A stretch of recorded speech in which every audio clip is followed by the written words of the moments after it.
Hi viewers, welcome to Friday posters. So Suman Shetty గారు 14 వారాలు ఆయనే, నేను 4 వీక్స్ 5 వీక్స్ అనుకుంటూ, but 14 weeks big boss house లో సర్వైవ్ అయ్యి అండ్ ఎలిమినేట్ అయ్యి బయటకు వచ్చారు.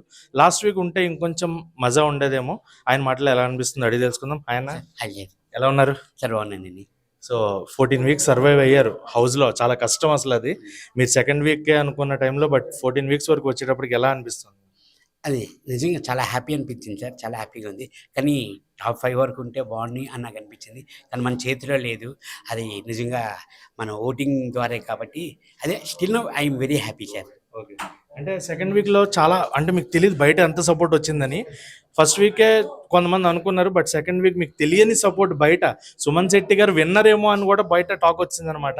సో ఎలా అనిపిస్తుంది అంటే ఈ ఫ్యాన్స్ కానీ వీళ్ళందరూ కానీ మిమ్మల్ని సపోర్ట్ చేయడం, సినిమాలు చేయడం వేరు, బిగ్ బాస్ తర్వాత ఈ సపోర్ట్ రావడం? సార్ అదే సార్, నాది ఫస్ట్ మూవీ 'జయం' మూవీ. అది ఎంత పెద్ద హిట్ అయిందో నాకు ఇప్పుడు అలా అంత అంత సంతోషంగా ఉంది సార్. బిగ్ బాస్ నుంచి వచ్చిన తర్వాత అంత పెద్ద హిట్ అయ్యింది. నిజంగా నిజంగా చాలా హ్యాపీగా ఉంది సార్ నాకు. ఓకే. అండ్ హౌస్లో ఉన్న వాళ్ళ గురించి అంటే సంజన గారి గురించి మెయిన్గా, ఆవిడకి మీకు కొంత ఎక్కువ రైవలరీ నడిచింది. మీకే కదా ఆవిడకి ప్రతి దాంట్లో, అంటే దొంగతనాలు తప్ప ఆవిడ చేసింది ఏం లేదు అనే టాక్ చాలా ఎక్కువ ఉంది బయట. దొంగతనాలు దొంగతనాలు అదే టాపిక్ మీద ఉంది కదా, మీకు హౌస్లో బోర్ కొట్టలేదు అది? సార్ అదే సార్, బోర్ అంటే తనేంటంటే ఆల్రెడీ నాకు తెలుసు సార్. తర్వాత తెలిసింది, మధ్యలో తెలిసింది నాకు. తను ఆల్రెడీ కన్నడ బిగ్ బాస్‌కి వెళ్ళిందంట సార్. తనకి తెలుసు అంటే వాట్ ఈజ్ వాట్ అన్నది. అంటే మాకైతే ఎవరికీ తెలీదు నిజంగా. నేను ఎందుకంటే ఫస్ట్ టైం కాబట్టి మాకు తెలీదు. తనకి తెలుసు అంటే ఇది కంటెంట్ ఉండాలి. ఒక కంటెంట్ కోసం క్రియేట్ చేయడానికి తను అలాగా అందరినీ డిస్టర్బ్ చేసేది అన్న మాకు అర్థమైంది సార్ తర్వాత. ఆ చేయడంలోని అందుకే ఏది చేసినా మేము సైలెంట్‌గా ఉండేవాళ్ళం.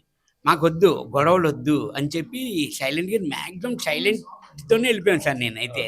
అర్థమైంది, సైలెంట్ కిల్లర్ లాగానే ఉన్నారు. బట్ మీరు ఇమ్మాన్యుయల్ గారు ఇద్దరు కమెడియన్సే.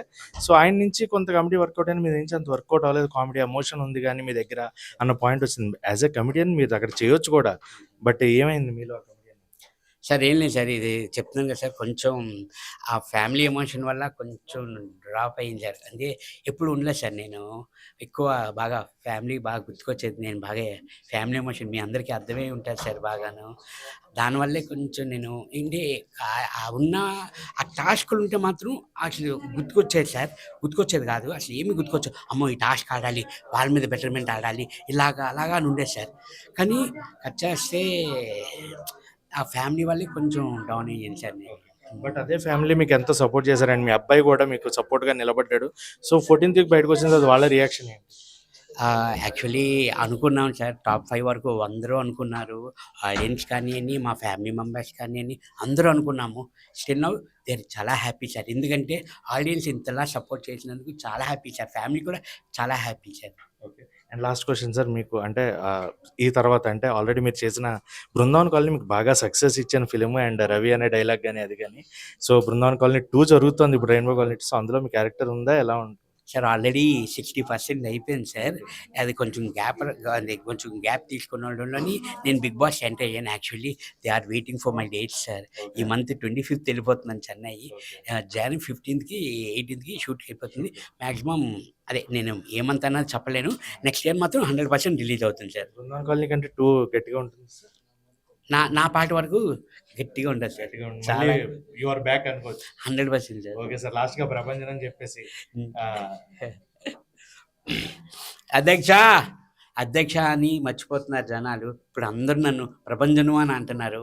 ఎలాగైనా కానీ నన్ను గుర్తుపెట్టుకొని నాకు సపోర్ట్ చేసినందుకు చాలా థ్యాంక్స్ అండి. ప్రతి ఆడియన్స్‌కి అండ్ మై ఫ్యామిలీ మెంబర్స్‌కి.